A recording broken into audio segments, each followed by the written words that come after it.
Judges chapter 4. After Ehud died, the Israelites once again did evil in the eyes of the Lord. So the Lord sold them into the hands of Jabin, a king of Canaan, who reigned in Hazor. The commander of his army was Sisera, who lived in Harosheth Hagoyim, because he had 900 iron chariots and had cruelly oppressed the Israelites for 20 years. They cried to the Lord for help. Deborah, a prophetess, the wife of Laphido, was leading Israel at that time. She held court under the palm of Deborah between Ramah and Bethel in the hill country of Ephraim, and the Israelites came to her to have their disputes decided. She sent for Barak son of Abinoam from Kadesh in Naphtali, said to him, "The Lord, the God of Israel, commands you, go, take with you 10,000 men of Naphtali and Zebulun, and lead the way to Mount Tabor. I will lure Sisera, the commander of Jabin's army, with his chariots and his troops to the Kishon River and give him into your hands." Barak said to her, "If you go with me, I will go, but if you don't go with me, I won't go." "Very well," Deborah said, "I will go with you. But because of the way you are going about this, the honor will not be yours, for the Lord will hand Sisera over to a woman." So Deborah went with Barak to Kadesh. Well, he commanded Zebulun and Naphtali.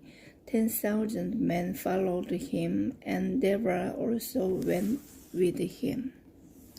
Now Heber the Kenite and left the other Kenites, the descendants of Hobab, Moses' brother-in-law, and pitched his tent by the great tree in Jenanim near Kadesh.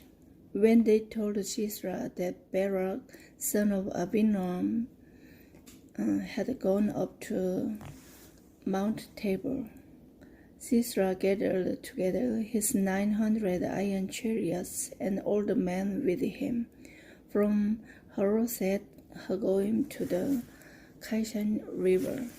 Then Deborah said to Barak, "Go, this is the day that the Lord has given Sisera into your hands. Has not the Lord gone ahead of you?"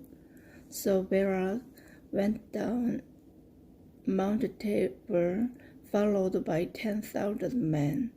At Barak's advance, the Lord routed Sisera and all his chariots and army by the sword, and Sisera abandoned his chariot and fled on foot.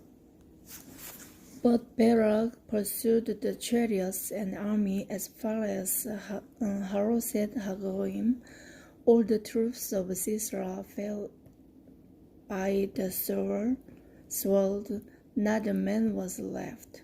Sisera, however, fled on foot to the tent of Jael, the wife of Heber the Kenite, because there were friendly relations between Jabin, king of Hazor, and the clan of Heber the Kenite.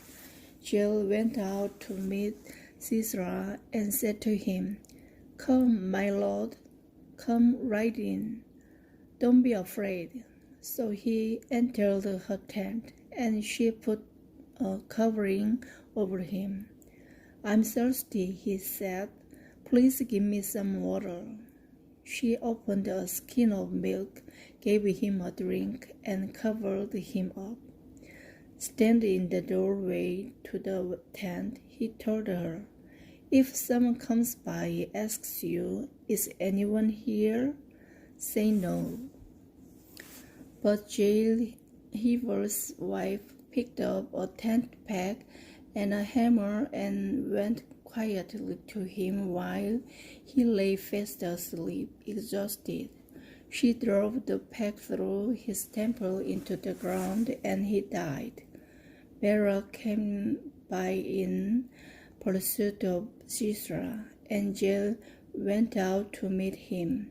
"Come," she said, "I will show you the man you are looking for." So he went in with her, and there lay Sisera with the tent peg through his temple, dead. On that day, God subdued Jabin, the Canaanite king, before the Israelites, and the hand of the Israelites grew stronger and stronger against Jabin, the Canaanite king, until they destroyed him.